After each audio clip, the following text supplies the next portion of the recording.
Let me take you right into the heart of a case that's ignited fierce debate in America's ongoing immigration saga. This isn't just another headline.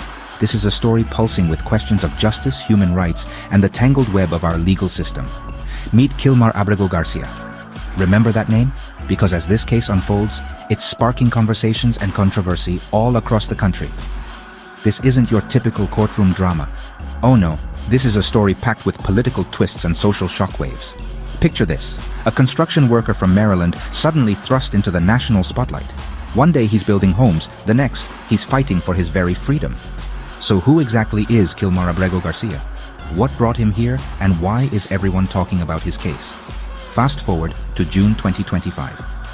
He's standing in a federal court in Nashville, Tennessee, a place where legal battles are won, lost, and history is made. There he boldly pleads not guilty to human trafficking charges. That single word, not guilty, sets the stage for a legal showdown like no other. But let's rewind to 2022. Before the courtroom, before the headlines, a routine traffic stop that changed everything in an instant.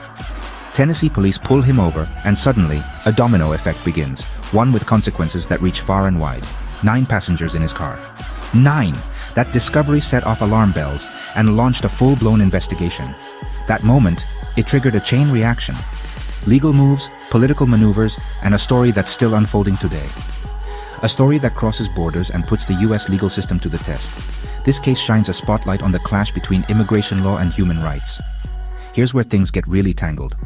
The details, intricate, the legal arguments, downright dizzying. Abrego Garcia was deported to El Salvador, a move that instantly set off a firestorm of controversy and questions about due process. But his legal team called that deportation a colossal mistake. They argued it trampled his rights and crippled his defense.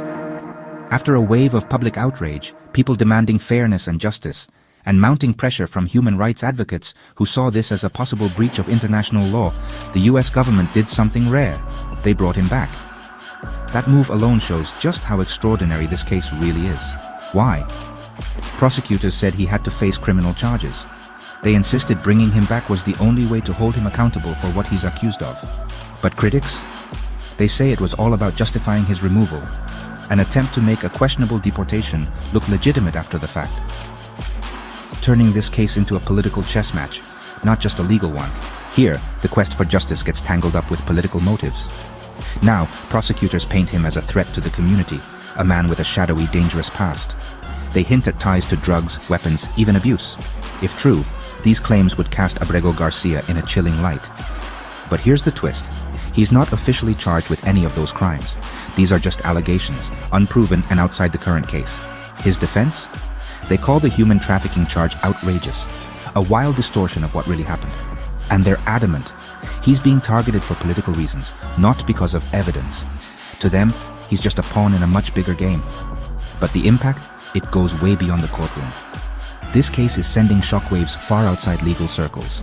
Ben Schrader, the respected head of the Federal Prosecutor's Criminal Division, a man known for fairness and integrity, actually resigned over how this case was handled.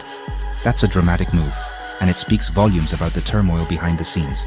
Meanwhile, Abrego Garcia's wife, Jennifer Vasquez Sura, is stepping up, becoming a passionate voice for her husband's innocence. She's urging the public to rally behind her husband and to question what's really driving this prosecution. She wants to shine a spotlight on what she calls a miscarriage of justice. Convinced her husband is a casualty of a broken system. This case, it's about so much more than one man. It's a mirror reflecting deeper issues in our society.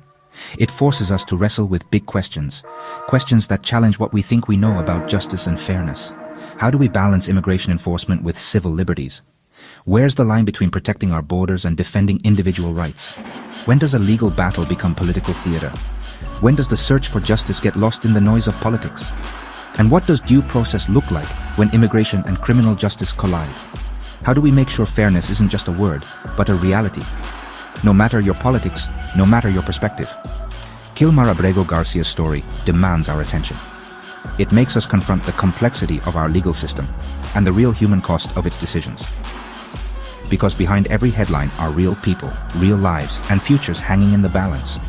Real families, deeply affected by what happens in this case, and real consequences. Consequences that will echo for years to come.